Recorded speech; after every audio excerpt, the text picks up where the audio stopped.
여러분 안녕하십니까? 대선 민심의 분수령이 될 설 연휴를 앞두고 후보 진영 간의 정책과 전략 대결도 더욱 치열해지고 있습니다. 이재명 후보의 소확행 공약에 맞불을 놓는 윤석열 후보의 심쿵 약속까지 나오고 있는데요. 잠시 후 이슈토론에선 각 후보들의 정책 방향에 대해 이야기 나눠보는 시간 갖겠습니다. 뉴스보다 맛집에서는 임진왜란 당시 승병과 의병을 일으켜 훈련했던 호국도량 가산사를 찾아가 보고 복이 담긴 옥천의 별미도 소개해드리겠습니다. 한 주간의 뉴스도 정리해드리겠습니다. 잠시 후에 뵙겠습니다.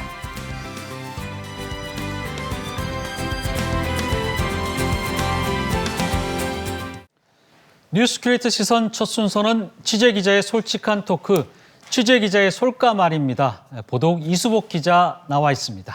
어서 오세요. 네, 안녕하십니까? 네. 취재기자가 솔직하게 까놓고 말하는 취재기자의 솔까말. 오늘은 어떤 뉴스부터 시작합니까? 네, 보령시 대천항에서 갯돈 사기 사건이 벌어졌습니다. 현재까지 밝혀진 피해 규모만 40억 원이 좋게 넘고요. 피해자도 30에서 40명가량이나 됩니다. 특히 이들 대부분은 고령층 노인이었습니다. 먼저 관련 뉴스부터 살펴보겠습니다. 대천항 주민 수십 명이 마을회관에 모였습니다. 모두 갯돈 사기 피해자, 대부분 7, 80대 고령 노인입니다. 차용증과 입금 내역, 고소장 등으로 현재까지 확인된 피해 규모만 40억 원이 훌쩍 넘습니다. 갯돈 돌려막기에 피해를 당한 겁니다. 63살 이 씨와 60살 김 씨 부부는 대천항과 대천해수욕장 지역민을 상대로 20년 넘게 이른바 번호계를 운영했습니다. 번호계는 26명이 한 계조로 모여 매월 200만 원씩 내고 자기 순서가 돌아오면 5천에서 6천여만 원을 지급받는 방식으로 운영됐습니다. 부부는 순서가 된 피해자에게 갯돈을 다시 빌려주면 매달 2% 정도의 이자를 입금해주겠다며 환심을 샀고 다른 사람들에게 다시 이자를 지급했습니다. 이들 부부는 지난해 9월부터 이자 지급을 차일피일 미루기 시작했고 급전이 필요하다며 수천만 원에서 수억 원씩 돈을 빌리기도 했습니다. 수상한 낌새를 느낀 피해자들은 따져 물었지만 각종 이유를 대며 지급을 거부했습니다. 이런 사이 지난달 17일 남편이 돌연 숨졌고 부인은 장례가 끝나자마자 잠적했습니다. 어민들이 평생 모았던 갯돈은 감쪽같이 사라졌습니다. 네, 이수복 기자의 단독 보도로 어떻게 보면 지역사회에서 큰 파장을 낳았는데요. 예전에 우리 부모님 세대에서는 이런 개를 많이 하긴 했어요. 그런데 이렇게 대천항에서 이렇게 큰 돈을 가지고 아직도 이렇게 개를 붓는군요. 네, 요즘도 보면 중장년층 위주로 개 하시는 분들 종종 볼 수 있습니다. 네. 그리고 이번 사례도 아주 오랫동안 이어진 개에서 벌어졌습니다. 이 개주 부부와 피해자들 모두 대천항에서 평생 살아온 토박이들입니다. 서로 수십 년 동안 알고 지내온 이웃이었고요. 특히 개주는 통장으로 활동하는 등 지역에서 지역 유지로 활동했습니다. 이런 이웃 간 신뢰를 바탕으로 20년 넘게 이어온 개였고 매달 5일마다 갯돈을 붓는 5일개, 또 15일개, 25일개 등 개 종류도 여러 가지였습니다. 그리고 이 개에서 돌연 문제가 발생한 겁니다. 네, 이렇게 여러 종류의 개를 운영할 정도의 개주면은 굉장히 큰 돈을 만졌겠는데요. 네, 일단 개가 26명이 한 개조로 이렇게 운영이 됐는데요. 네. 한 명이 26개월 동안 매달 200만 원가량을 입금을 했습니다. 그리고 또 순서에 따라서 그 모아온 갯돈을 받는 형식으로 진행이 됐습니다. 그런데 여기서 개주는 차례가 온 피해자에게 수령할 갯돈을 자신에게 다시 맡기면 매월 2% 정도의 그런 이자를 쳐주겠다면서 다시 돈을 가져갔습니다. 피해자 입장에선 이게 연이율 2% 정도인 은행 이자보다 훨씬 높은 수익을 기대할 수 있어서 별 의심 없이 신뢰하니까 맡겼던 거고요. 정리하니까 이제 갯돈은 월마다 들어올 갯돈은 계속 들어오고 또 수령하고 지급해야 할 그런 목돈 갯돈도 들어오니까 지금 수사가 시작돼야 정확한 피해 운영 규모가 파악되긴 하겠지만 아마 상당할 것으로 예상이 됩니다. 네, 저희 어머님들은 이제 아마 이런 개 조직의 운영에 대해서 잘 알고 계시지만 사실 저희 세대만 하더라도 사실 정확히 잘 모르는데요. 그러니까 새로 들어온 사람이 갯돈을 이제 부으면은 기존에 이제 개원들에게 그걸 나눠주고 또 이제 그 돈은 이제 본인이 또 일부 운용을 하고 뭐 이렇게 보면 되는 겁니까? 네, 맞습니다. 피해자들 증언에 따르면 대천항 일대에 개주 부부의 명의로 된 집도 여러 개 있었고 또 새로 짓는 건물도 있었습니다. 그리고 이 일을 마련하는데 자신들의 돈이 사용됐을 것이다. 이렇게도 이렇게 보고 있고요. 그런데 개 운영에도 한계가 있었는지 한 6개월 전쯤부터 부부가 이자 지급을 차일피일 미루기 시작했습니다. 건물 보상금이 나오면은 주겠다. 그리고 다음 달에는 꼭 주겠다면서 지급을 거부를 했는데요. 여기서 이상한 낌새를 느낀 피해자분들이 좀 따져 묻기 시작했습니다. 그리고 이런 압박이 계속되자 이런 범행들이 드러나게 된 겁니다. 심지어 이제 피해자들이 모여서 개 순서를 확인해 보니까요. 1번에서 또 26번까지 이렇게 순서가 되는데 피해자분들 7에서 8명 정도가 다 마지막 순서인 26번으로 돼 있는 겁니다. 그러니까 순서 따라 하는 게 아니라 마지막에 한꺼번에 지급을 한다. 이건 말이 되지 않느냐, 말이 되지 않지 않느냐 하면서 이런 정황을 볼 때 처음부터 계획된 범행이 아니었느냐 이런 의심도 있었습니다. 처음부터 우리 흔히 이제 갯돈을 떼먹는다 뭐 이런 얘기도 나오고 있는데 그걸 계획된 사기 범죄일 가능성이 높다 그렇게 보는 것 같기도 한데 지금 리포트를 보니까 그 남편분이 갑자기 사망을 했던데 이게 또 어떻게 된 겁니까? 네, 제가 조금 전 말씀드린 것처럼 이제 피해자분들이 자신의 돈을 돌려달라면서 직접 개주분의 그 집에 찾아가기도 하고 여러 가지 지금 압박과 항의를 많이 했습니다. 이런 와중에 남편분께서 돌연 이제 극단적인 선택을 한 거고요. 이제 그 아내분께서는 그 남편분이 돌아가시니까 장례를 치르자마자 돌연 잠적을 한 상태입니다. 그런 사이에 갯돈과 빌려준 돈은 증발해버린 거고요. 네. 근데 그렇다고 해서 이렇게 장례를 치르자마자 아내분이 이제 잠적을 해버리면은 피해자 구제는 이거 어떻게 됩니까? 네, 피해자들 피해액은 제각각이지만 대부분 억대 피해를 받습니다. 노후 자금으로 사용하기 위해 이렇게 평생을 모아온 돈인데 어떻게 하면서 이제 발만 동동 구르고 있는 상황인데요. 제가 직접 입금 내역서나 사용증 또 고소장 등으로 확인한 피해 액수만 43억 원이었습니다. 그리고 현장에서 증언으로 해주신 분들 그리고 현장에 나타나지 않았던 다른 피해자분들까지 합하면 좋게 100억은 넘을 것이다 라면서 더 큰 액수를 말씀을 해주시는 피해자분들로 많았습니다. 금액이 최소 40억 또 많게는 100억이 넘을 수도 있다. 수사가 시작이 되면은 이거 돈은 받을 수 있는 건지 그리고 이 피해를 구제받을 수 있는 방법이 전혀 없는 건지 좀 궁금하네요. 네, 일단 지난해 마지막 날 12월 31일이죠. 고소가 처음 시작됐고요. 그 뒤에 이제 법률 검토 그리고 법률 상담을 마친 다른 피해자분들도 고소장을 줄줄이 제출을 하고 있습니다. 경찰은 이 같은 고소장을 모아서 정확한 수사 그리고 또 피해 규모를 산정한다는 방침이고요. 근데 다만 이제 잠적했던 개주가 다시 나타난다고 해도 붙잡혀도 이 같은 보상할 수 있는 상환할 수 있는 그 재산이 없다면은 사실상 이제 돌려받을 길은 크게 많지가 않다고 합니다. 그래서 그만큼 더 어려워진 상황으로 예상이 됩니다. 이분들 같은 경우에는 정말 평생을 모은 돈일 텐데 너무 안타깝다는 생각이 들고 취재기자의 솔까말 들어볼까요? 네, 개와 관련해서 언론에 비춰지는 모습들을 보면 갯돈을 들고 도망을 쳤다 혹은 갯돈 사기가 벌어졌다 이런 부정적인 말들이 많이 있습니다. 근데 사실 돌이켜보면 개라는 게 원래 이웃들 간에 우리 모두 잘 살자라는 그런 긍정적인 의미가 함의가 돼 있잖아요. 이런 걸로 봤을 때 이번 취재를 하면서 굉장히 안타까운 마음이 들었습니다. 개 물론 좋습니다. 하지만 친구니까 믿는다, 가족이니까 믿는다, 또 이웃이니까 믿는다. 단순 신뢰만 가지고 할 게 아니라 투명하게 관리할 수 있게끔 자체적인 방안 그리고 자체적인 관리 그리고 자체적인 주의가 필요할 것으로 생각이 됩니다. 네, 이수복 기자 수고했습니다.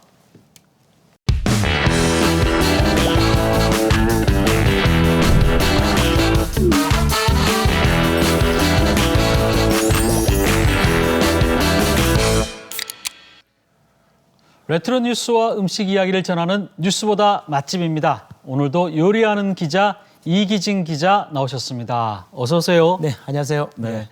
다음 주면은 이제 대한이 껴있죠. 흔히 이제 대한이 지나면은 이제 추위도 좀 물러간다 이렇게 얘기들 하시는데 그나저나 이런 강추위를 뚫고 어디를 다녀오시는지 궁금합니다. 네.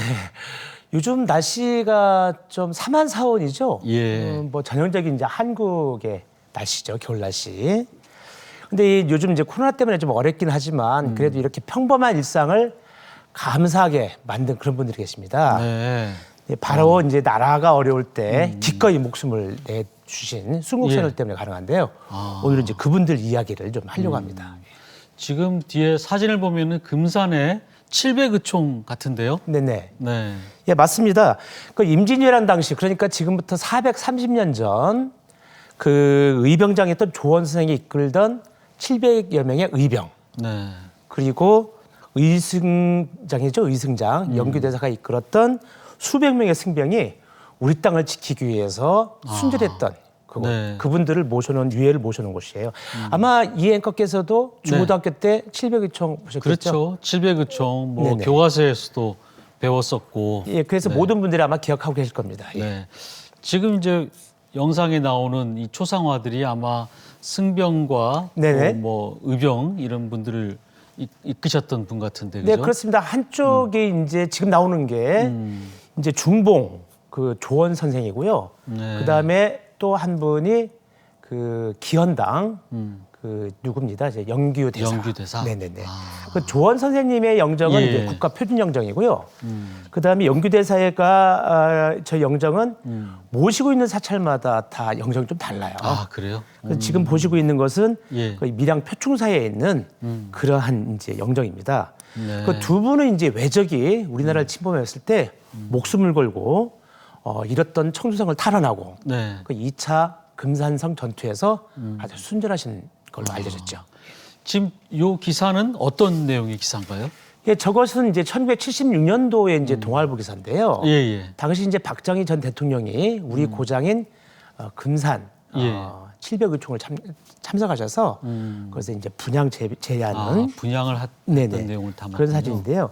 당시 이제 박정희 대통령은 전국 시도에 네. 문화재 전담 부서를 설치해라. 아마 그때는 문화재 전담 부서가 없었던 거죠. 지금처럼 이제 문화재청이라든지 뭐 이런 예. 조직들이 없었나 봐요. 그리고 훌륭한 족적들을 남긴 선조들을 잘 모셔라. 네. 그리고 그 주변 정리도 좀 잘해라. 이제 그렇게 지시했다는 내용입니다. 예. 네. 아까 이제 의병의 숫자가 이제 700명에서 네. 700의총이라고 그랬는데 그렇다면 승병의 숫자는 뭐 이렇게 나와 있지 않습니까? 이게? 그러니까요. 700의총에는 그 네. 금산전 전투에서 조원 선생이 이끌었던 700여 명의 의병만 기록되어 있습니다. 아. 네. 그리고 영규대사와 함께 목숨을 바친 800여 명의 승병들에 대한 네. 기록은 없어요. 아. 그래서 당시 이렇게 증언이라든가 네. 또 자료들을 보면 영규대사가 이끌었던 그 800명의 승병들은 네. 금산성 전투에서 조원 선생이 이끌던 의병들이 고전을 면치 못하거든요. 예. 그래서 구하러 달려갔다고 하는데요. 그 아마 그 전투에 참가했던 승병들의 이야기가 이렇게 기록되지 않은 것은 네. 당시에 이제 조선은 이제 숭유역불 정책이었잖아요. 그렇죠. 그래서 예, 불교를 유교를 받들었던 숭상하고. 네네. 네. 저 고려를 역사를 이제 지우려고 하지 않았느냐 그런 설이 유력합니다. 예. 네. 그런데 함께 이렇게 목숨을 바쳤는데 그 승병의 역사가 제대로 기록되지 않았다는 것은 참 우리 역사에 참 안타까운 부분인데요. 그래요. 저도 이번에 이제 처음 알았는데요. 분명한 것은 당시 의병과 함께 그 수백의 승병들이 존재했다는 거거든요. 네. 지금 사진 보시면 금산 혈전 저기 순절도죠. 예. 저기 보면은 승병들로 짐작되는 모습들이 많이 나오잖아요. 네. 지금 사진 지금 보이고 있죠. 그래서 오늘은 그 역사의 발자취를 찾아서 충북 옥천으로 떠납니다. 함께 보시죠.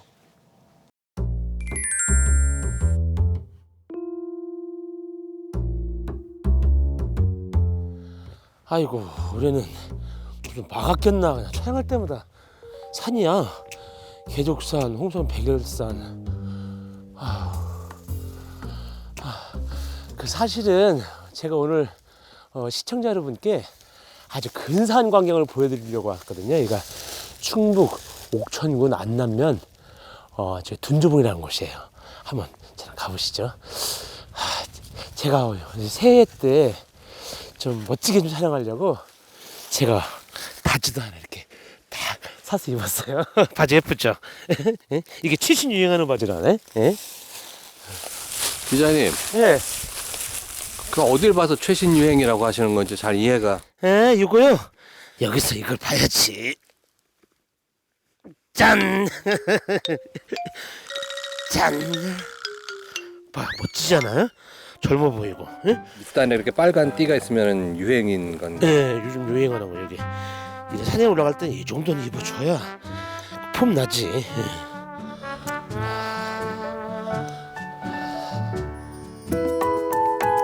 자, 이제 제가 준비한 선물을 만나러 가보셔야죠. 이 옥천 둔주봉은 옥천에서 꼭 가봐야 할 9가지 절경 중 제1경인데요.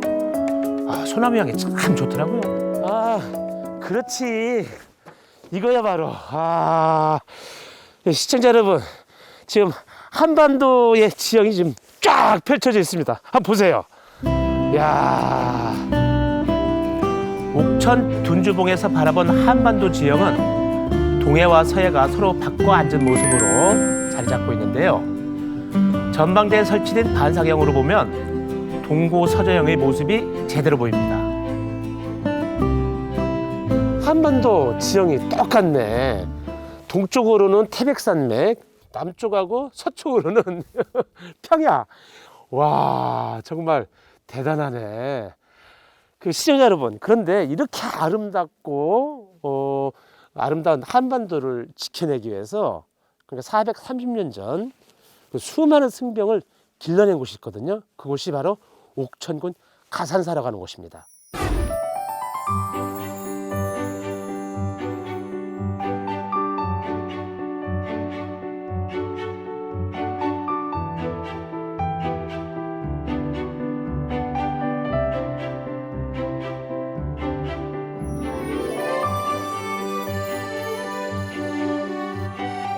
올라보니까 상당히 넓은 곳인데요, 그죠? 여기서 당시에 승병들이 훈련을 했다는 거죠? 승병과 의병이 이제 그 같이 호흡을 맞췄고 훈련을 했는데, 특히 이제 그 영규대사가 아주 기골이 장대했다고 그래요. 또 무술에 능해서 그런 그 불교적인 무술을 여기에서 그 의병들에게 가르쳤다고 합니다. 그래서 여기가 바로 무술 훈련장입니다. 네. 보니까 멀리 탁 트이고. 네네네.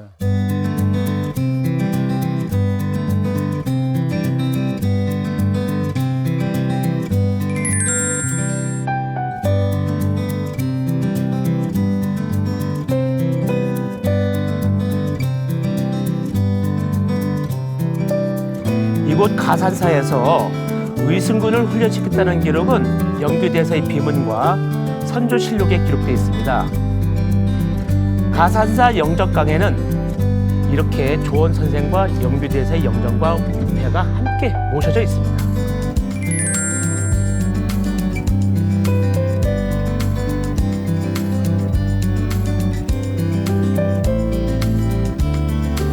조국의 운명을 자신의 소중한 목숨과 맞바꿨던 이름 없는 이들, 우리가 꼭 기억해야 할 역사의 조각입니다.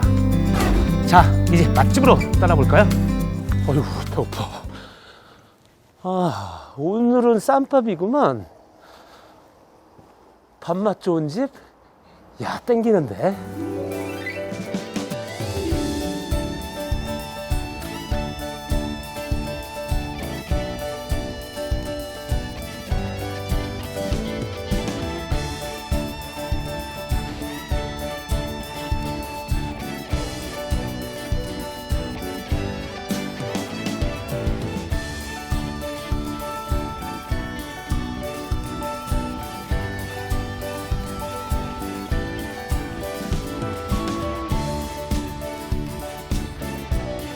와, 이거 채소 좀 보세요. 채소.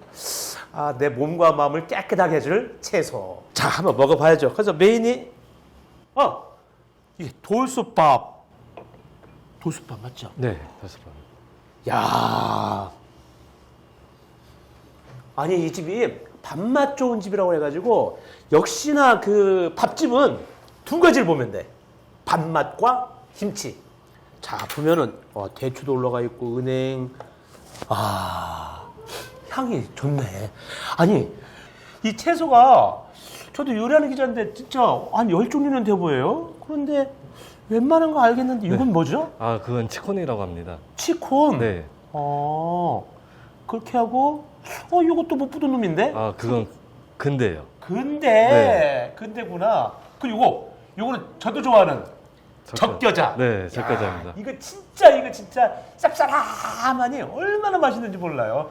아니 그런데 이게 직접 농사를 짓고 뭐 유기농이라고 써 있던데. 네. 그러면 이거 농사를 좀 직접 져서 이렇게 제공하는 거예요? 아, 겨울 때는 저희가 농가에서 갖다 쓰고요. 예. 이제 봄이나 가을 때는 저희가 농사 져갖고 지금 사용하고 있습니다. 농사를 져서. 네. 야, 정말로 진짜 겨울철에 정말로 한번 풀떼기 제대로 먹어보겠습니다. 잘 먹겠습니다. 아, 네. 감사합니다. 예, 감사합니다. 네, 맛있게 드세요. 야.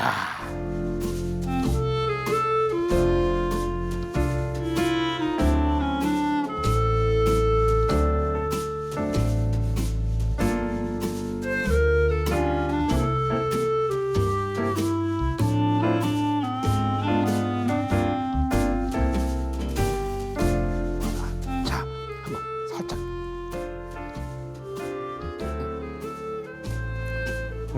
씹으면 씹을수록 단맛이에요. 진짜 쌀은 달거든요. 야, 이 김치. 먹어봐야 돼, 김치. 맛집이네, 맛집.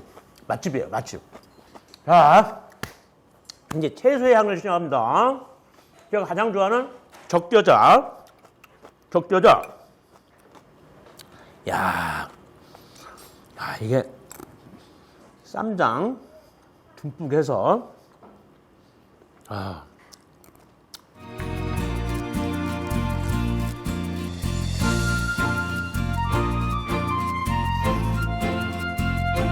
코가 찡끗.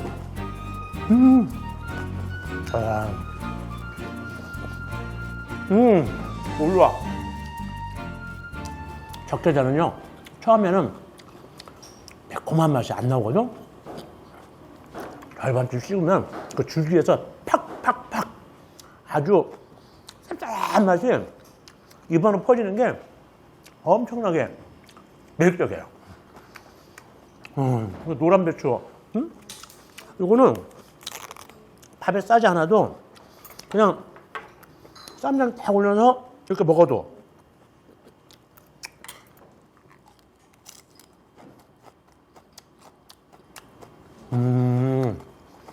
전부 손이 안 갈 게 없는 것 같아요. 좀 아까도 취나물도 볶을 때 보니까 참기름 팍팍 쓰셨네.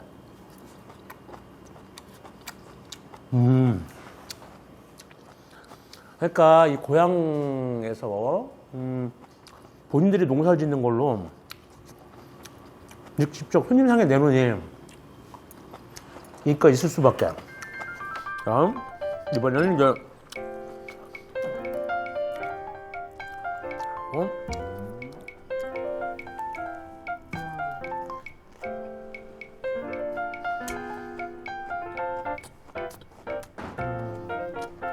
불맛 제대로 하셨네.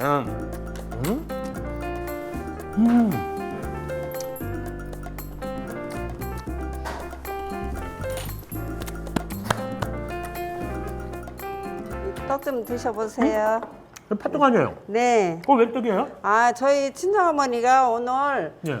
구신이라 마을 분들 떡 좀 드리느라고 좀 했습니다. 가은 구슬. 네, 예. 그러면 네. 친정어머니 계시고 네. 또 어머니 계시고 또 식당은 아들 4분이 하시고 네. 보니까 좀 아까 꼬마아이들이 막 왔다 갔다 하는 거 보니까 와, 그러면 굉장히 화목한 네. 그런 가정이시네요. 네네네. 근데 좀 아까 막 요리 자랑도 하고 하시더니만 친정어머니가 요리 잘하셨는 모양이죠? 예, 친정어머니가 조금 네. 잘하셔요. 만나게. 그걸 이제 어머니 전수 받으시고 예. 또 아들이 전수하고 아들 예. 내외가고 예. 야, 그럼 이렇게 뭐 4대집이면 4대집 그죠? 네네네. 알겠습니다. 잘 먹겠습니다. 네, 예. 맛있게 드세요. 예. 감사합니다. 예. 제가 방송에서 말씀드릴게요. 예양자 여사님 구순을 진심으로 축하드립니다. 오래 사세요. 한 해의 복을 넉넉하게 선물하는 고향의 인심과 조국을 위해 아낌없이 목숨을 내던졌던 의병과 승병들을 위로하는 곳. 그곳은 아름다운 호국의 고장 옥천입니다.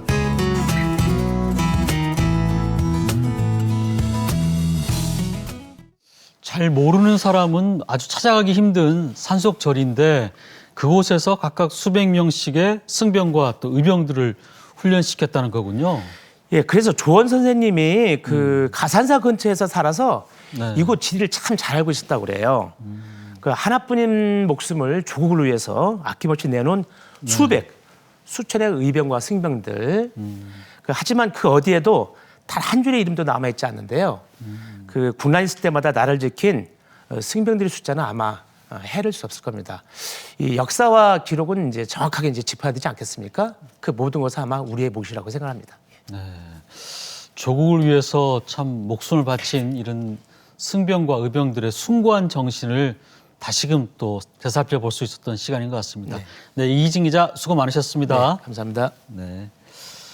네, 계속해서 한 주간의 뉴스를 정리해보는 주간 포토 뉴스입니다. 오늘은 이윤수 아나운서가 전해드립니다.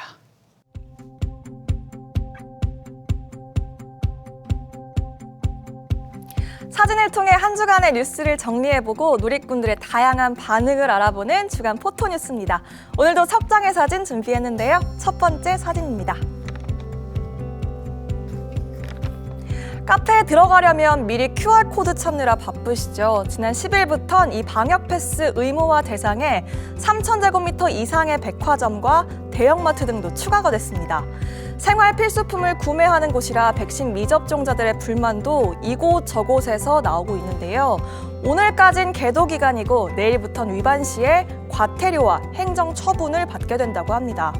2년째 이어지고 있는 코로나19 팬데믹, 과연 끝은 어딜까요? 방역 패스를 보는 누리꾼들 의견도 완전히 나뉘었습니다. 과일 사러 갔던 어머니가 그냥 돌아오셨네요. 그놈의 QR이 뭔지, 이게 맞아요 정말? 유난스럽다고 생각하시는 분들 정말 다 잃고 나서야 방역 지침 따를 겁니까? 우려스러운 목소리까지 들어봤습니다. 방역 패스가 조금은 불편하긴 하지만 우리의 일상을 회복하기 위해서 시민 여러분의 더 많은 협조와 참여가 필요하겠습니다. 자, 다음 뉴스 한번 볼까요? 민주화 운동의 어머니로도 불리는 고 이한열 열사의 어머니 배은심 여사의 연결식이 지난 11일 있었습니다. 1987년 민주화 운동 중 최루탄에 머리를 맞고 숨졌던 고 이한열 열사. 그의 죽음은 6월 민주항쟁을 이끌었고 어머니는 아들이 못다 이루고 떠난 민주화에 대한 열망을 위해 평생을 바치게 되죠. 아들 이한열을 기억하는 곳이라면 전국 어디든 찾아가겠다고 했던 고 배은심 여사. 그녀의 떠나는 길을 누리꾼도 한마음으로 애도하고 있습니다. 시대의 어머니란 별명이 참 잘 어울리셨죠. 진심을 담아 고인의 명복을 빕니다. 어머니 덕분에 겨울 지나 봄입니다. 아드님 옆에서 편히 쉬시길. 죄송하고 감사한 마음 느낄 수 있었는데요. 평생 자식을 가슴에 묻고 고통 속에 사셨을 배은심 여사님. 이제는 아들 곁에서 편안하게 영면하시길 기도하겠습니다. 오늘의 마지막 사진입니다. 매서운 칼바람이 불어도 이웃을 생각하는 따뜻한 마음은 계속되고 있는데요. 충남 서천에서 초등학생 자매가 7년 동안 채워온 돼지 저금통을 충남 사회복지공동모금회에 기탁해서 훈훈함을 자아내고 있습니다. 무려 유치원 때부터 온 가족이 한 푼, 두 푼 정성스럽게 모아온 돈이라고 하는데요. 지난달에도 공주의 초등학생 형제가 게임기를 사려고 모아온 100여만 원을 좋은 일에 써달라면서 몰래 지구대에 놓고 간 일이 있었죠. 고사리 손으로 모아온 아이들의 천사 같은 마음에 누리꾼들 칭찬 퍼레이드입니다. 돼지저금통 100가지 갈라서 간식 사 먹던 나, 너희가 더 어른 같구나, 크크크. 이건 부모님들을 칭찬해야 될 것 같네요. 벌써부터 자식 농사 풍년의 조짐이. 라는 반응까지 살펴봤습니다. 최근 당진에서도 익명의 한 남성이 농협 창구에 저금통을 몰래 두고 갔다고 하는데요. 이 작은 나눔들 반드시 좋은 나비 효과가 되어 돌아올 거라 믿습니다. 지금까지 주간 포토뉴스 함께 하셨습니다.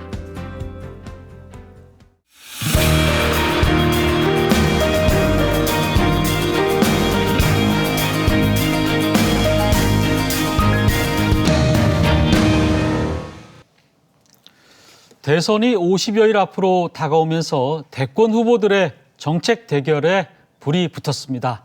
이번 대선 공약의 특징을 보면은 특정 유권자들의 가려운 곳을 긁어주는 이른바 핀셋 공약이 많은데요. 오늘은 이런 한 주간의 대선 이슈와 함께 다양한 공약을 살펴보겠습니다. 먼저 함께해 주실 분들 소개해드리겠습니다. 나소열 더불어민주당 충남 특보단장 나오셨습니다. 어서 오세요. 네, 반갑습니다. 네. 김동완 국민의힘 충남 공동선거대책위원장 겸 공약개발위원장 함께해 주셨습니다. 안녕하세요. 네. 자, 그럼 한 주간의 뜨거웠던 이슈부터 짚어보겠습니다. 네, 저희 토론 코너에서 이런 사진을 이제 보게 될 줄은 좀 몰랐는데요. 다들 아실 텐데 이번 한 주는 멸치와 콩이 뜨거운 감자였습니다. 달파, 멸콩, 흔히 뭐 달걀, 파, 멸치, 콩 이렇게 생각하기 쉬운데 또 다른 의미가 있더라고요. 지금 뭐 현재 대한민국에서 이제 멸공 이야기가 나오고 있는데 이 논란의 시작점이 아마 신세계 정용진 부회장이 아닌가 싶습니다. 먼저 이 멸콩 논란 어떻게 보시는지 얘기 좀 들어보겠습니다. 네, 나소열 단장님 어떻게 생각하십니까? 네. 글쎄요, 요즘 경제계나 정치 지도자들이 네. 제가 볼 땐 좀 경솔한 것 같아서 걱정이 큽니다.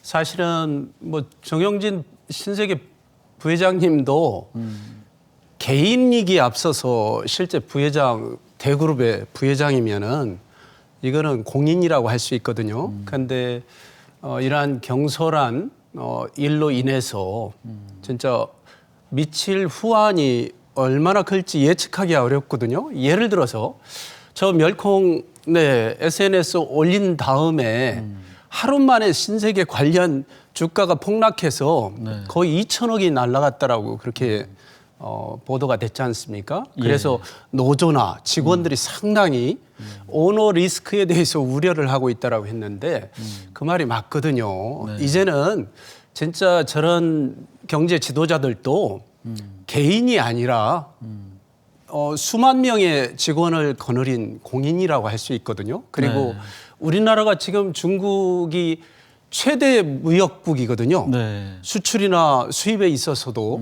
그리고 우리가 중국의 흑자액을 거의 뭐 100조 가까이 내고 있는 상황인데 이러한 경제 최대 파트너한테 과연 시진핑 주석을 뭐 사진을 걸어놓고 멸공이라고 한다라는 것은 상당히 상대방들을 자극할 수 있다는 우려가 있습니다. 그래서 좀 더 신중할 필요가 있다. 그렇게 생각합니다. 네, 김동완 의원님께서는 어떻게 보십니까? 이 멸공 논란. 과잉 반응이죠. 네. 그 정용진 그 부회장이 이야기한 내용에 진의가 무엇이냐 이런 쪽으로 좀 생각을 해서 그 진의에 우리가 어떻게 대처해 나갈 것이냐 하는 생각들이 우리 사회가 성숙하다면 그렇게 가야 되는데 그 말을 가지고 멸치나 콩이나 뭐 이래 가지고 이야기하는 건 전 좀 과잉 반응이라고 저는 생각이 듭니다. 정용진 부회장이 그 표현하고자 했던 것은 북한의 핵 개발과 미사일 개발이 기업인의 입장에서 생각을 하면 해외 차입비가 늘어나고 또 해외 투자자들이 빠져나가게 되니까 그렇게 되니까 우리 경제에 여러 가지 부작용을 갖는다는 속상한 마음을 표현한다는 것이 이제 그런 식으로 표현한 건데 그걸 가지고 뭐 특정 기업에 불매 운동을 한다 뭐 이렇게 하는 것은 좀 우리가 지금 35,000불 시대를 살아가면서 좀 성숙하지 못한 게 아닌가. 네. 물론이 좀 듣기에는 뭐 여러 가지 좀 불쾌한 점도 있을런지 모르지만 사실 그 공이라고 하는 것도 공산주의라고 하는 것도 그게 하나의 실체를 이야기하는 건 아니거든요. 말하자면 칼 마르크스가 얘기했던 자본론에서의 공이나 레닌이 이야기할 때의 공은 좀 다릅니다. 네. 거기다 모택동 주석이 이끌었던 중국 혁명은 또 노동자가 아니라 농민을 중심으로 하는 공이고. 그러니까 이제 멸공에서 공은 정확하게 의미를 또 찾기도 쉽지는 않다. 그렇진 않습니다. 그럴 때 알겠습니다. 사실은 지금 우리나라 입장에서 생각을 하면 그 공자가 이제 우리가 6.25를 겪으면서 북한을 의미한다는 그런 측면에서 했는데 저는 좀 이상한 게 당사자인 북은 아무 소리 안 하는데 왜 우리 저 여권에서 그런지 좀 신중하게 좀 대할 필요가 있잖아요. 근데 우리 김 위원장님 말씀 들어보니까 네. 아니 북한을 얘기할 것 같으면은 왜 시진핑을 사진을 걸어놓고 하냐 이거예요. 처음에는 시진핑 사진을 걸었다가 이제 논란이 되니까 이제 김정은 사진 뭐 이런 얘기가 나왔는데 처음에 의도는 저는 분명히 다른 의도가 있었다. 그런데 워낙 비판이 거세니까 이제는 북한 지도자를 비판하기 위해서 그랬다라고 말을 돌렸다라고 저는 생각합니다. 네. 네.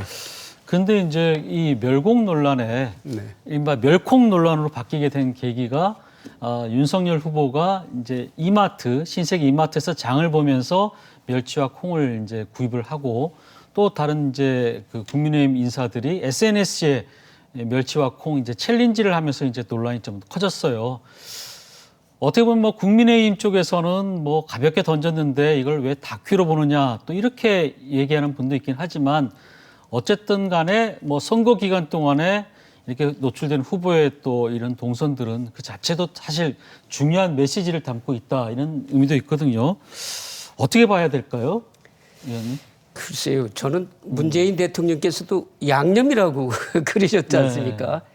그거 뭐 그냥 가벼운 전 이슈로 받아들여야지 이런 이슈를 가지고 국론이 분열하거나 또 공영방송이 그 전파를 낭비하든가 전 이건 국정이 좀 비효율적이라고 생각합니다. 저는 집권당답게 그런 부분에 흔들리지 말고 국민을 위해서 정책을 이끌어가면 되는 거 아닌가 저는 생각을 합니다.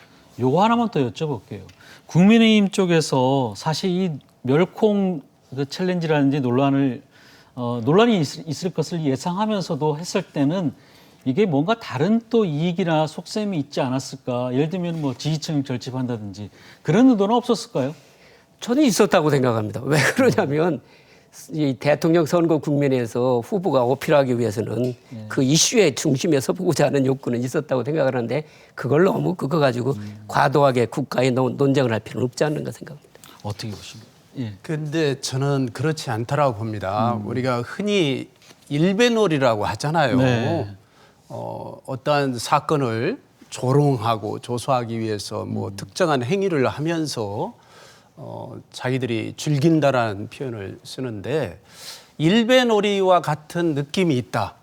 저는 정영진 부회장도 경제 지도자로서 좀 무겁게 처신해야 되는데 일배와 같은 행동을 함으로써 그와 같은 타격을 받았듯이 저는 사실은 이러한 경제 지도자의 행위에 대해서 어떻게 보면은 만류하고 좀 꾸짖어야 될 소위 대권 후보라고 하는 윤석열 후보가 오히려 만류를 해야 되는데 그것에 동참했다라는 것, 오히려 격려하는 듯한 모양을 취했다라는 것은 굉장히 부적절하다라고 생각하고요. 거기에 뭐 나경원 전 의원, 김진태 의원 이런 분들이 또 계속 후속으로 그러한 글을 올리고 이랬다라는데 저는 참으로 우리나라의 정치 지도자들이 이렇게까지 경박한지 진짜 정치 지도자는 그 수천만 명의 국민도 중요하지만은 그분들의 삶에 대해서 책임을 져야 되거든요. 그렇기 때문에 하나의 말, 하나의 행동조차도 가볍게 해서는 커다란 여파가, 부정적인 여파가 있기 때문에 나라의 경제를 생각해서도 그렇고 국격을 생각해서도 그렇고 일배놀이와 같은 가벼운 처신 이러한 행위는 좀 저는 근절돼야 된다고 생각합니다. 지금 이제 돈풀기 공약이 다시 도지고 있다 이런 얘기가 좀 나오고 있는데요. 특히 그 윤석열 후보가 병사 월급을 200만 원 주겠다고 공약을 하면서 논란이 좀 많이 있습니다. 과연 이 많은 재원을 어떻게 마련할 수 있을 것인지부터가 좀 의문이 드는데 먼저 얘기 좀 들어볼까요, 의원님? 200만 원 재원 어떻게 마련하나요? 저는 이건 기회비용이라고 생각합니다. 지금 우리 국군의 체제를 어떻게 운영할 것인가 하는 문제가 우리가 지금 선택해야 될 일인데요.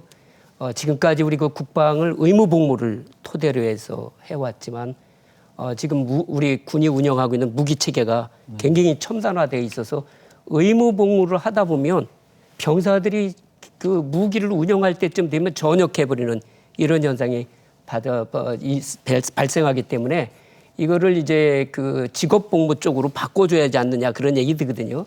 만약 직업복무 쪽으로 간다면 최저임금이 200만 원을 넘기 때문에 전 이 부분은 충분히 가능을 한데 다만 시간적으로 빨리 서둘러 나갈 것이냐 늦출 것이냐 전 그런 문제가 좀 우리가 사회적으로 논의해볼 필요가 있다고 생각을 합니다. 어떻게 보십니까? 나 단장님은. 예. 제가 볼 때는 윤석열 후보가 이제 병사 월급을 200만 원으로 올린다고 했는데 네. 거의 맥락으로 보면은 즉각적으로 뭐 내년부터 시행을 하겠다 대통령이 당선되면 그런 입장인 것 같은데 그러려면 5조 1,000억 정도의 예산이 소요가 돼요. 네. 그리고 모병제를 하는 것도 아니고 뭐 구체적인 안이 없이 네. 무조건 병사 월급 200만 원을 올리겠다. 재원은 뭐 나중에 다른 재원을 대체해서라도 하겠다. 이 정도의 의견인 것 같습니다. 제가 아무리 살펴봐도 그 이상 자료가 없었는데요. 그런 것 보면은 좀 너무 약간 네. 그냥 막 던졌다. 그런 느낌이 있습니다. 네. 저희 이재명 후보와는 좀 다른 느낌으로 예. 조금 네. 근데 이재명 상심성 후보도 공약처럼 200만 원 공약을 네. 하시긴 하셨잖아요. 그렇죠. 이재명 후보도 200만 원을 올리겠다라고 했는데 예. 이재명 후보께서는 내년부터 인상해서 27년까지 200만 원을 올린다라고 했던 것이고요. 네. 또 이재명 후보는 지금 국민 개병제로 이제 징집돼서 모으잖아요. 근데 이제는 선택적 모병제를 택하겠다라는 겁니다. 네. 그래서 지금 30만 정도의 징집병이 있는데 우리 병사들 중에 이 중에서 절반 15만을 감축해서 대폭 인원을 감축하고 앞으로 또 젊은 층이 사실은 줄어들기 때문에 징집을 계속 하는 것도 어려움이 있을 겁니다. 네. 그러한 것도 감안을 하고요. 또 전문 기술 부사관 이러한 것들을 모아가지고 한 5만 명 그리고 전문 분야 교육이라든가 뭐 군수행정 이러한 분야에 또 5만 명의 군무원을 더 증원을 하겠다 이런 이제 나름대로의 계획을 가지고 있고요. 그렇게 하기 위해서는 4조 한 4천억의 재원이 필요하거든요. 네. 그것을 이재명 후보께서는 이제 국방비가 자연 증가되는 부분이 있거든요. 매년. 그런 것과 그리고 일부는 다른 재원을 대체해서 이렇게 해결하겠다라는 나름대로의 정책적 대안을 가지고 말씀하신 것이죠. 그런 차이가 있습니다. 네. 네. 이번엔 이재명 후보의 이제 공정수당 도입에 대해서 좀 얘기를 해볼 텐데요. 이 공정수당이라는 게 아마 시청자 여러분께서는 잘 모르실 수도 있는데 이 비정규직의 고용이 불안하고 또 퇴직금이 없는 경우가 꽤 많이 있습니다. 그러다 보니까 이거를 이제 돈으로 좀 비정규직들이 퇴직할 때 좀 보상해 주자 뭐 이런 개념인 것 같습니다. 근데 문제는 이제 재원 마련인데 어떻습니까? 지금 이 이재명 후보의 공정수당 도입에 대해서는 어떻게 생각하십니까? 제가 듣기로는 우리 이재명 후보께서 경기도지사 하실 때 그 경기도 산하기관에 적용을 했다는데 아마 지금 경기도 산하기관의 비정규직들이라면 정규직화하는 문제가 논의되고 있는데 아마 무슨 이유 때문에 그걸 도입하셨는지는 모르겠습니다. 하지만 지난 작년도 12월 16일 날 이제 대법원에서 현대중공업의 그 통상긴고의 범위를 어디로 할 것인가 하는 문제를 판결이 있었는데요. 사실은 그 문제 가지고 지금 노사 간에 10여 년을 논쟁이 벌인 게 있습니다. 그러다 보면 이 공정수당이 처음에는 주지만 1년이 지나고 2년이 지나면 통상임금 범위에 넣어야 되느냐 말아야 되느냐 했을 때 비정규직들한테 통상임금을 포함을 시킨다면 그 정규직과 비정규직의 임금 문제가 또 나오는 문제고 아주 복잡한 문제가 있습니다. 그래서 경기도의 그 공공기관에 적용하는 부분은 충분히 검증이 되어서 그것을 국가 전체의 공공기관에 도입을 한다든가 또는 민간 기업에 도입을 확대해야지 지금 현재 코로나 때문에 지금 우리 그 중소기업들이 최저임금이라든가 근무시간 변경이라든가 이런 것 때문에 굉장히 생존에 몰려있는 이 시기에 그 문제를 도입을 본격적으로 해나간다는 건 경제를 해칠 가능성이 있지 않는가 저는 생각합니다. 네. 근데 뭐 저는 달리 생각합니다. 지금 이재명 후보께서 말씀하시는 것은 과거에 이제 경기도지사 시절에 경기도 내에 뭐 비정규직에 해당하는 말이었고요. 예를 들어서 보통 1년 동안 일을 하면은 네. 일반적인 정규직 같은 경우는 10% 정도의 퇴직금이 그렇죠. 되는데 예. 그것을 이제 비정규직 같은 건 퇴직금이 없거든요. 그래서 퇴직금에 해당하는 한 10% 정도의 공정수당을 주겠다 이런 뜻이거든요. 사실은 비정규직이 불리한 점은 그동안 임금의 차별도 있지만은 고용의 불안정성 때문에 겪는 고통이 가장 크거든요. 네. 그래서 고용의 불안정성에 대한 고통을 대신하기 위해서 그래도 10% 정도의 퇴직금을 덧붙여서 이렇게 임금으로 지급하겠다는 것이었고요. 단지 이제 민간 영역은 이재명 후보께서 뭐 바로 민간 영역에 적용하겠다라는 뜻은 아니었고 국회라든가 그 기업 이런 데하고 끊임없이 논의해서 네. 정책적 대안을 만들어 가겠다라는 거였거든요. 그리고 사실은 이런 공정수당과 비슷한 제도가 이미 뭐 프랑스라든가 호주라든가 이런 데에서는 상당히 시행이 되고 있거든요. 네. 네, 10%에서 뭐 한 스페인 같은 데は한 5%, 그리고 네. 프랑스 같은 경우는 10%, 뭐 호주 같은 경우는 최대 30%까지 이렇게 수당을 지급하는 형태로 운영이 되고 있습니다. 그렇기 때문에 제가 볼 때는 앞으로 동일한 강도의 노동, 동일한 성과를 내는 그러한 노동에 대해서는 동일 임금을 지불하는 것이 맞다라는 또 그러한 원칙도 있는데요. 제가 볼 때 지금 부의 불평등이 굉장히 심화되고 있거든요. 그리고 또 봉급의 불평등도 심화되고 있습니다. 네. 이러한 것들을 사회적으로 줄여가는 노력들을 지속적으로 하지 않으면은 저는 앞으로 가면 갈수록 부의 격차가 더 커질 것이다. 네. 이러한 격차를 완화하기 위한 다양한 방법의 노력들을 추진해야 된다라고 생각합니다. 네. 예, 그 정도 정리하고요. 마지막으로 이제 생활 밀착형 공약에 대해서 짧게 좀 짚어보겠습니다.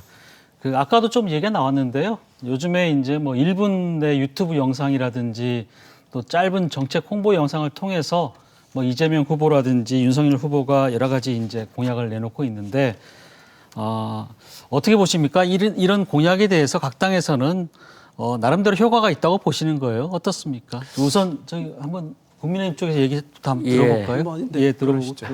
지금 이재명 후보 말씀하시는 거 아니에요? 그렇죠. 그죠? 이재명 후보의 약속을 좀 보면은 재원을 어디로 가지고 갈 것인가 하는 부분에 대해서 좀 깊이 고려하지 않는 거 아닌가. 저는 재정을 공부했거든요. 재정을 전문한 사람으로서 재정을 감안하지 않는 약속, 재정을 감안하지 않는 사업, 이 부분은 미래 세대의 미래를 해칠 우려가 있기 때문에 저는 그 부분을 좀 숙고를 해야 되지. 지금 당장 요 표를 얻기 위해서 요 지지그룹한테 어떤 공약이 딱 맞을까 이거 가면 좀 위험하다고 저는 생각합니다. 그러다 보니까 지금 국가 빚이 1,064조 원이라고 하는데요. 박근혜 정부에서 받았던 660조보다 지금 그때 36%를 안 넘었는데 지금 50%로 간다면 국가 신용도 평가가 떨어지게 되고 국가 신용도 평가가 떨어지게 되면 기업들이 해외에서 차입하는 비용들이 늘어나면서 많은 기업들이 도산하게 됩니다. 근데 제가 볼 때는 예.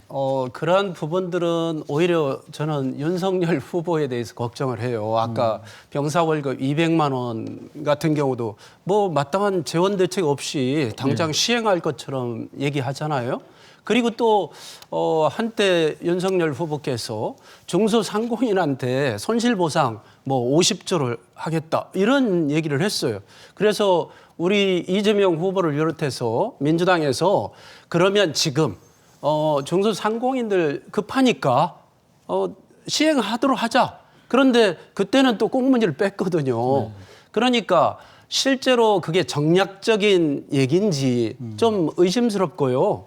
실제 중소상공인들 요즘 굉장히 어렵습니다. 저는 그 중소상공인들이 버텨나갈 수 있도록 손실보상을 대폭 해야 된다고 생각하거든요. 만약에 그분들이 더 오랫동안 이 어려운 단계를 지탱하지 못하고 무너졌을 때 저는 국가 경제가 무너질 수 있다. 그런 의미에서 진짜 여야를 떠나서 저는 이 중요한 문제들에 대해서 재빠르게 대처하는 것이 필요하다라고 생각을 하고요.